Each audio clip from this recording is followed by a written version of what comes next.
3, 2, 1.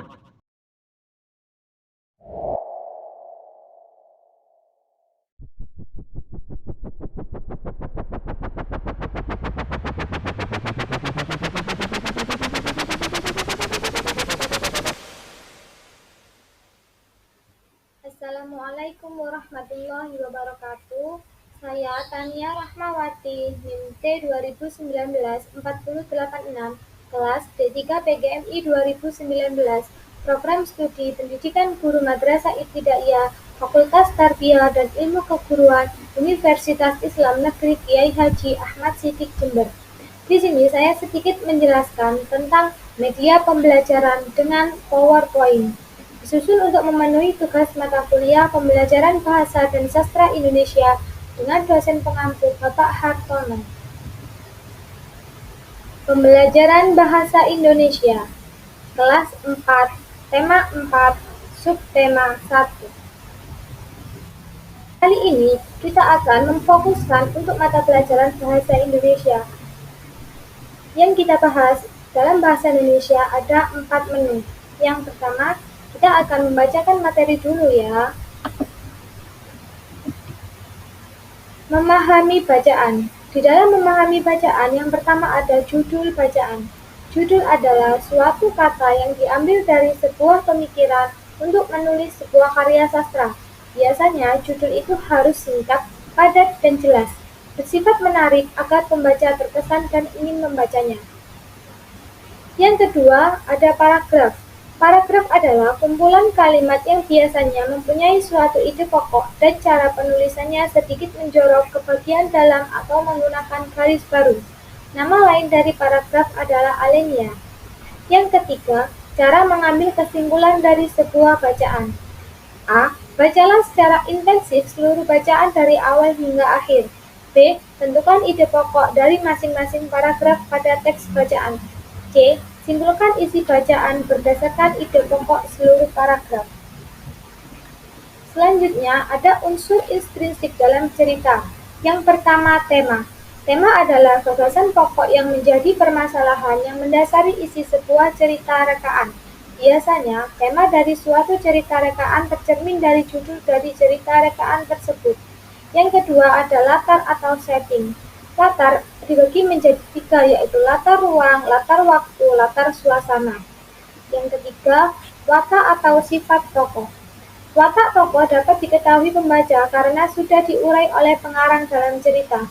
Watak tokoh dapat diketahui oleh pembaca dengan menyimpulkan sendiri melalui dialog, tingkah laku, penampilan, lingkungan hidup, dan perilaku lain. Yang keempat ada alur.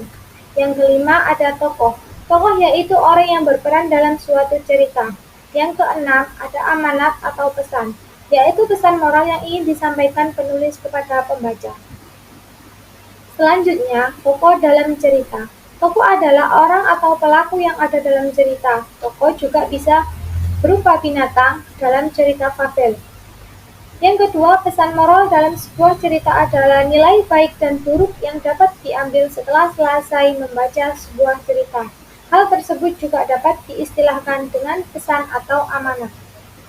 Sikap-sikap tokoh dalam cerita ada 2, yaitu protagonis dan antagonis. Protagonis merupakan tokoh atau pemeran utama yang menjadi pusat dari cerita yang memiliki sifat baik, sedangkan antagonis memiliki sifat buruk menjadi musuh dan menyebabkan konflik.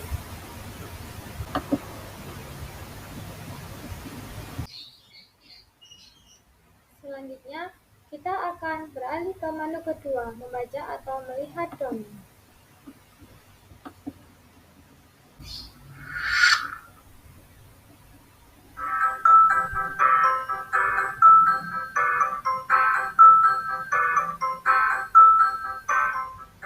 Tengah hutan, hiduplah kawanan semut yang sangat rajin.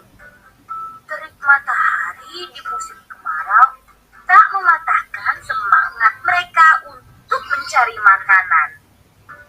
Setiap hari mereka membawa, mengumpulkan, lalu menyimpan makanan ke dalam lubang yang menjadi rumahnya. Berbeda dengan kawanan semut yang rajin, tetangga mereka si Belalang malah asik menikmati musim kemarau dengan bermalas-malasan. Na na na na na na na na na na na. Suatu ketika, kawanan semut rajin itu lewat di depan belalang yang sedang asik bernyanyi sembari memainkan gitar kesayangannya. Hai semut, apa yang sedang kalian lakukan?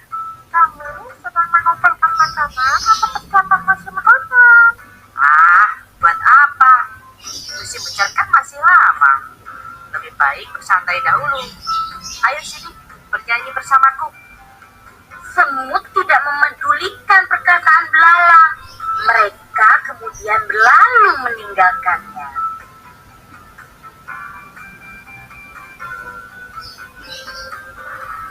Musim hujan pun akhirnya tiba. Kawanan semut tak lagi mengumpulkan makanan.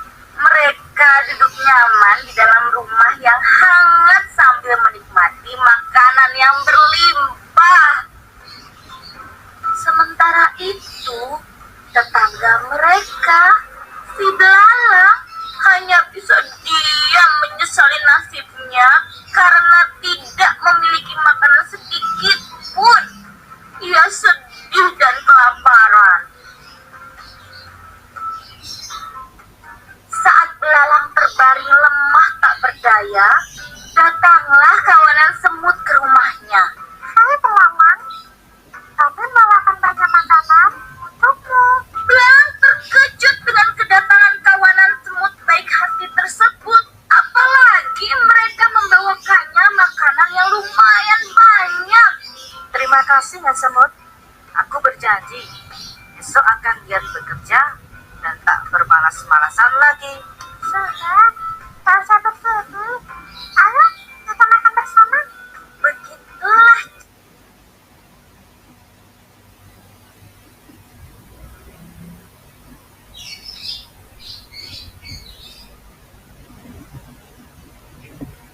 Selanjutnya, ini ada teks cerita semut dan belalang.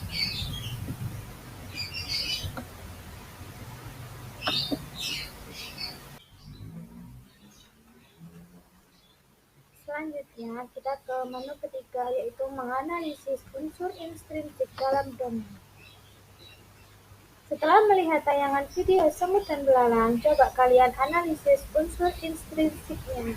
Di sini ada tema, ada latar atau setting, ada watak atau sifat tokoh, ada alur, ada tokoh, ada amanat dan pesan. Langsung kalian isi di kolom sampingnya ya. Setelah itu, tuliskan pendapat kalian tentang sikap yang diperlihatkan oleh semut dan belalang. Bagaimana pendapat kalian tentang sikap semut? Bagaimana pula pendapat kalian tentang sikap belalang? Selanjutnya, apa sikap yang dapat kalian contoh? Untuk peserta didik yang sedang melakukan kegiatan belajar di rumah, tugas bisa dikumpulkan melalui link di bawah ini ya.